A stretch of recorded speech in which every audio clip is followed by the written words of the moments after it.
बहुत बहुत धन्यवाद।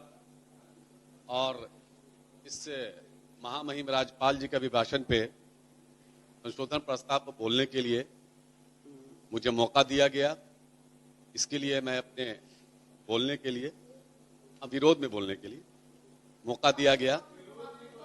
इसके लिए मैं विरोधी दल के नेता माननीय राबड़ी जी और हमारे नेता प्रतिपक्ष माननीय तेजस्वी यादव जी, मुख्य सचेतक अब्दुल बारी सिद्दीकी साहब का और आप सब लोगों का बहुत बहुत धन्यवाद।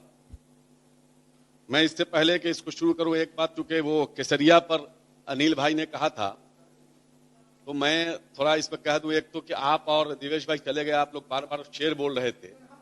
शेर आप लोग उर्दू में बोल रहे थे और बीच में फारसी भी बोल रहे थे, एक दो फारसी भी था। तो जरा ठीक से बोलिए, योगी जी नाराज हो जाएंगे आप लोगों से उर्दू बोलिएगा तो। और दूसरा कि ये जो बंडी पर बोल रहे थे, बंडी पर बोल रहे थे, तो सुन लीजिए, मुझे गर्व है कि ये सूफियों का कलर है। ये जिन मजारों से, जिन खानकाहों से, जिन मदरसों से, जिन सूफियों से, जिन उलमाओं से आपको नफरत है, जिनके खिलाफ आप लगातार जहग उगलते हैं, उनकी कलर है ये। और उनका लेकर के आप जी रहे हैं और कहते हैं कि हमारा, ये तो हजारों साल पुराना है, ये तो अभी आपने लिया है हमसे। मैं आपको धन्यवाद देता हूं। और भी हमारी चीज आप लेते रहेंगे, खैर और भी आप लेते रहेंगे।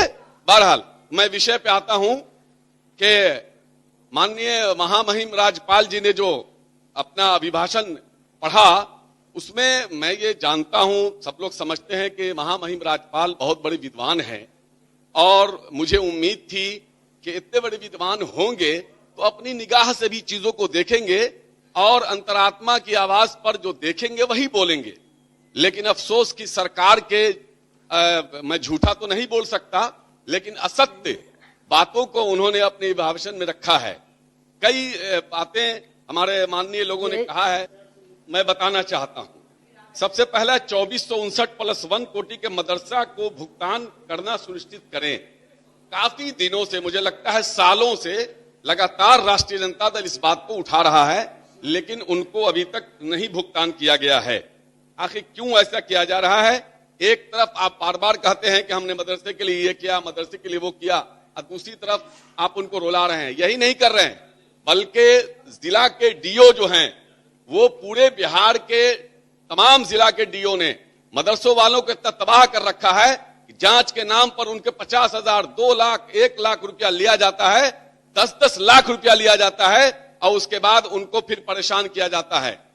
करोड़ों करोड़ की वसूली होती है डीओ के द्वारा पूरे मदरसे से, और उनको धमका के, उनको डरा करके उनसे पैसा लिया जाता है और लेकर के उनको लेने के बाद भी परेशान किया जाता है। नंबर 1। नंबर 2, उर्दू एकेडमी के सचिव तक का 4 साल से अधिक पद अभी तक खाली है, उसको क्यों नहीं भरा जा रहा है? क्या कारण है? मुझे सरकार को यह बताना चाहिए। राजभाषा उर्दू का अस्थायी निदेशक नहीं है, कब तक इनकी नियुक्ति होगी, इसकी भी कोई जानकारी नहीं दी गई। मुझे एक बात समझ में नहीं आ रही है, उर्दू परामर्श समिति का अध्यक्ष का पद पिछले 6 साल से खाली है, रिक्त है। इनकी नियुक्ति कब होगी, क्यों नहीं की जा रही है? क्या 6 साल में? अल्पसंख्यक बोर्ड का चेयरमैन, मदरसा, सब 2 साल, पिछले 2 साल से लगातार खाली है। महिला बोर्ड का भी चेयरमैन वो खाली है, दलित सब खाली हैं, दलित बोर्ड, SC/ST के भी अध्यक्ष सब खाली है। इन पर आखिर सरकार कब इसको बहाल करेगी अध्यक्ष, ये सरकार को बताना चाहिए, शीघ्र ही इसको करना चाहिए, जिसकी वजह से हजारों लोग जो शिक्षक हैं उनका पद खाली है, जिसकी वजह से तालीम जो है वो प्रभावित हो रही है, वो एजुकेशन पूरी तरह से प्रभावित हो रहा है। इसलिए अविलंब उसको बहाल किया जाए। आखिर क्यों चेयरमैन नहीं है, उनको जल्द से जल्द बहाल किया जाए और सरकार को बताएं कब तक किया जाएगा। नियोजित शिक्षकों का लंबित स्थानांतरण शीघ्र किया जाए, इस पर भी कुछ नहीं बताया गया कि कब किया जाएगा, कितने दिनों से किया जाएगा। वो लोग परेशान हैं, कोई जो है वो सीतामढ़ी का है तो उसको कैमूर भेज दिया गया है, कोई कैमूर का है तो उसको बक्सर, इधर आपको चंपारण भेज दिया गया है। तो उनकी भी परेशानी को देखा जाए। वो देश के भविष्य को पढ़ाते हैं, वही बच्चा आगे चल के देश का भविष्य बनता है, तो उनको भी मानसिक तौर पर परेशान न किया जाए। सहायक उर्दू अनुवादक की बहाली जल्द की जानी चाहिए, क्यों नहीं की जा रही है मुझे समझ में नहीं आ रहा है। सारी चीजें मुकम्मल हो चुकी हैं, उनका जांच वांच सब हो चुका है, सारी चीजें, सिर्फ उनको नियुक्ति पत्र देना है, लेकिन नहीं दिया जा रहा है। किस कारण से नहीं दिया जा रहा है, कौन सी साजिश और अधिकारी आखिर क्यों इसमें बाधा बने हुए हैं, सरकार को इसमें देखनी चाहिए कि सहायक उर्दू अनुवादक वालों से इतनी दुश्मनी क्यों। बल्कि बाकी और जगह जो एग्जाम हुआ उनकी बहाली हो गई है, लेकिन उनसे बहुत पहले सहायक उर्दू अनुवादक वाले की का एग्जाम वगैरह हुआ है, लेकिन उनकी बहाली नहीं हो रही है। कई बार हम लोग गए, मिले, लेकिन कोई सुनवाई, जब जाते हैं कहा जाता है कि बस अगले हफ्ते हो जाएगा, बस 2-4 दिन में हो जाएगा। बस करते करते न कार आ रहा है न ट्रक आ रहा है, खाली बसें पर अटका हुआ है मामला। तो सर इसको देखा जाए कि जितना जल्द हो इनको नियुक्ति पत्र दिया जाए। सभी थाना में उर्दू अनुवादक की बहाली सुनिश्चित की जाएगी, ये सरकार का वादा है, लेकिन मैं दावे के साथ कह सकता हूं कि 99% थाने में कोई उर्दू अनुवादक, सहायक उर्दू के अनुवादक, सभी थाने में उर्दू अनुवादक की बहाली नहीं है। 99% मेरी नजर में अब तक कोई एक थाना नहीं गुजरा, मैंने कई जगह पता किया, मैं खुद से पूछा, लेकिन मेरी नजर में अब तक किसी एक थाने में भी उर्दू अनुवादक की बहाली नहीं दिखी। इसको सुनिश्चित की जाए। उसके बाद आ जाइए, संयुक्त उर्दू बांग्ला मैथिली टीईटी का परिणाम जल्द प्रकाशित किया जाए। महोदय 10-12 साल हो गए उर्दू बांग्ला संस्कृत टीईटी का एग्जाम लिया गया, और मैंने पिछली बार भी इस मुद्दे को उठाया था। सरकार की गलती से सरकार ने क्वेश्चन कुछ और दिया तो जवाब भी कुछ और आएगा। अब जो क्वेश्चन बनाने वाले पर कोई कार्रवाई नहीं, लेकिन उसको 10-12 साल से वो लोग दर दर भटक रहे हैं। महोदय जो लोग जहां काम कर रहे थे, उर्दू सहायक अनुवादक वाले के साथ भी वही मामला है।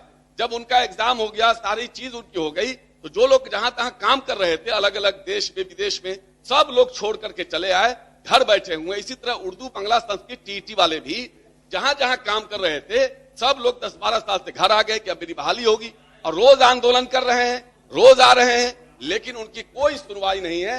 आखिर कब तक उनको परेशान किया जाएगा, मुझे ये बात समझ में नहीं आ रही है। मैं 1-2 बात सर जोड़ दूं। और महोदय, भगवान सिंह कुशवाहा जी, सर मैं बीच में नहीं बोल रहा था, चूंकि भगवान बाबू बोल रहे थे, तो मैं इनका दो बात पे खड़े। भगवान बाबू कह रहे थे 2 बात पे। एक तो उन्होंने मुख्यमंत्री उद्यमी योजना और संकट वाले पर बड़ा जोर दिया। अरे हुजूर, आपने तो जुल्म कर दिया है।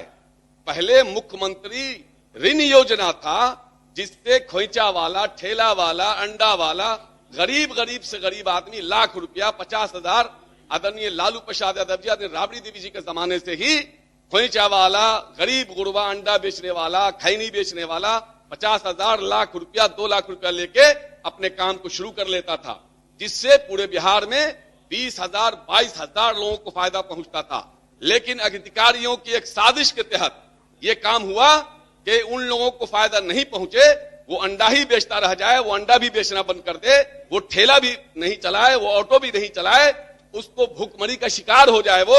इसलिए एक साजिश के तहत इसको उद्यमी योजना किया गया, और उसी योजना को उधर ला करके 100, 200, 300, 400 लोग मैक्सिमम, इसमें वो लोग जो बड़े लोग हैं, जिनको इसकी कोई आवश्यकता नहीं है, वैसे लोग सरकार में बैठे हुए अपने लोगों को, वैसे लोगों को इसमें फायदा पहुंचाने के लिए इस तरह की योजना ला करके अल्पसंख्यकों को परेशान किया गया है, उनका नुकसान किया गया है। मैं ये बात